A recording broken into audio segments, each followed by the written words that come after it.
I'm in Chennai with the new Bharat Stage 6 version of the Endeavour. It gets a new 2-litre diesel, and you can tell by looking at this badge here, which now just says Endeavour instead of 3.2 or 2.2.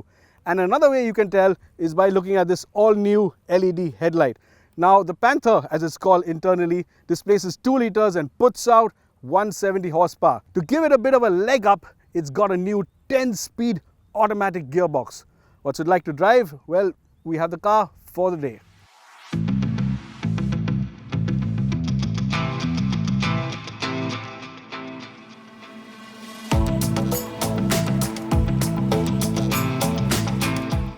But let's take a closer look at the engine first. One thing's for sure, it's pretty compact, like a Panther. It almost gets lost under that big aircraft carrier like bonnet. Power is a very healthy 170 horsepower, and it has an even stronger peak torque of 420 Nm, something only larger engines normally have. The Endeavour is also Ford's first connected car. There's a new connected app known as Ford Pass, and with it I can do a whole host of functions like lock the car, unlock the car, switch on the air conditioning, and even of course start it. But now it's time to get in and drive. Idle at low speed is pretty impressive. It does get a bit throaty once you set off, and there is a bit of a growl, especially around 3000 RPM. But when you cruise, the hush is actually very impressive. The best way to drive is in a relaxed manner. As long as you're being gentle with the throttle, it feels absolutely effortless. There's a lot of torque in that bottom end, and tap the throttle lightly and it just moves forward beautifully, effortlessly. There's however no sudden punch when the turbo comes in. Power builds in an almost turbine-like manner where it keeps building and building and building in a smooth, consistent and relentless manner. And that's where most of your performance comes from. However, it isn't a very high revving diesel. By around 3.5 or 4,000, it's really making quite a din, and most of its best work has already been done. So it's best to shift up and carry on. Shifting up is something the automatic gearbox is adept at. Also new on this Endeavour is the 10-speed automatic, and of course initially thinking that 10 speeds are essential is a bit difficult, but the manner in which the car rapidly runs through some of its gears is really impressive. In fact, for the most part, you don't know which gear you're in. And what makes this gearbox even more accomplished is that it skips gears and selects the best ratios possible. So you can go from say 8th down to 4th in one shot. And at times, and depending on conditions, it even alternates and goes, for example, from 3rd to 5th to 7th and then to 9th.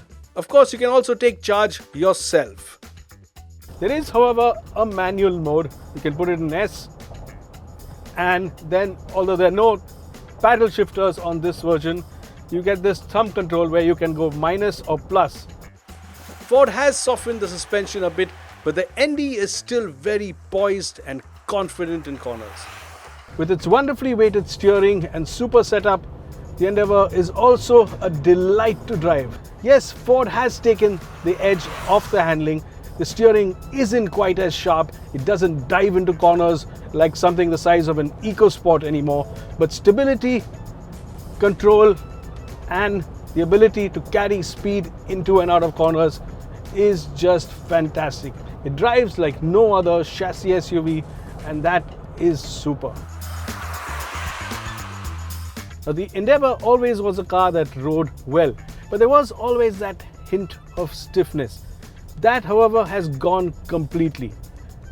It's much more supple, almost rubber-footed in the way it takes big bumps. There's almost no pitching at low and medium speeds, and the suspension works so silently you just can't hear it rolling over even some of the bigger bumps. There's just no thumping at all. Very impressive. The cabin, however, is very familiar. So no big changes on the inside of the Endeavour. You get familiar stuff like this double-stitched leather top of the dash, which is nice and soft and gives it a lot of flair and character. These chrome vents, these vertical vents, which are a sort of signature of the car. But what's new here is this gear lever.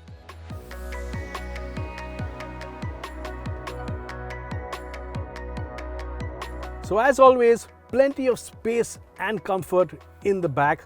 Now yes, you are sat a bit low and your knees are a bit up because of the heavy chassis this car is built on, but comfort still is very good. This backrest, for example, is excellent.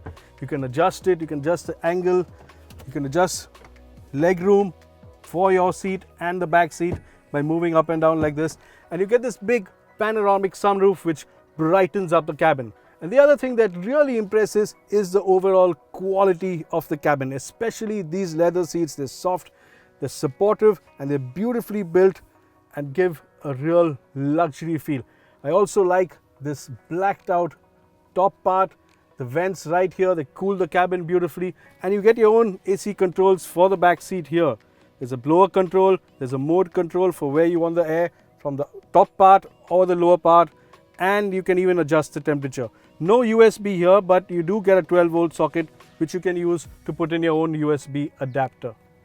The third row isn't the most practical. Space is a bit tight here and you are sat low, of course. Still, you can put your feet under the second row seats, and that makes this usable for short distances and short drives.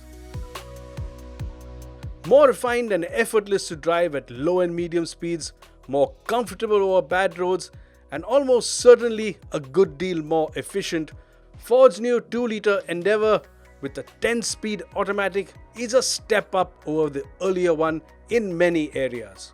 Yes, a bit of performance would have been nice, and a dash of refinement at higher engine speeds would have gone down well too. But with Ford hinting that prices aren't likely to get a lot higher, the Endeavour looks all set to appeal to an even wider bunch of SUV buyers.